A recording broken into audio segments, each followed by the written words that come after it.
அனைவருக்கும் வணக்கம். வருகின்ற 10/10/2025 புரட்டாசி மாதம் 24ஆம் தேதி வெள்ளிக்கிழமை நம்ம காலண்டர் வந்து கரக சதுர்த்தின்னு போட்டிருப்பாங்க. இந்த கரக சதுர்த்திகள் வருஷத்துக்கு ஒரு நாள் வந்து கொண்டாடப்படுகிறது ஒரு விசேஷ நாளுங்க. இந்த நாளில் வந்து பார்த்தீங்கன்னா வடநாட்டிலலாம் பார்த்தீங்கன்னா நம்ம ஒரிசாவை தாண்டிட்டாலே எல்லா நாட்டிலையும் பார்த்தீங்கன்னா உத்தரப்பிரதேஷ், ராஜஸ்தான், மத்திய பிரதேசம் எல்லா நாட்டிலையும் பார்த்தீங்கன்னா இந்த விசேஷ நாடு வந்து சிறப்பாக கொண்டாடுறாங்க.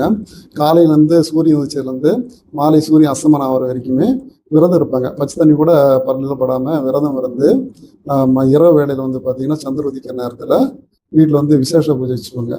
விநாயகர் வழிபாடு பண்ணுறது, சிவன் அல்லது பார்வதி வழிபாடு பண்ணும்போது தன்னோட கணவனுக்கு நீண்ட ஆயுள் கிடைக்குன்னு ஒரு நம்பிக்கை. திருமணம் ஆகாத கன்னி பெண்களும் இந்த பூஜை நாள் வந்து பூஜை பண்ணுவாங்க. ஒரு சிறப்பு வாய்ந்த நாள் தான் இந்த கரக சதுர்த்தி. வடநாட்டில் வந்து கார்வா சதுர்த்தின்னு சொல்லுவாங்க.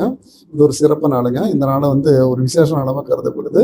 நம்ம ஊரில் விரதம் இருந்தாலும் நினைச்சா நடக்கும்னு சொல்லுவாங்க. இந்த நாளை மிஸ் பண்ணாதீங்க. நன்றி, வணக்கம்.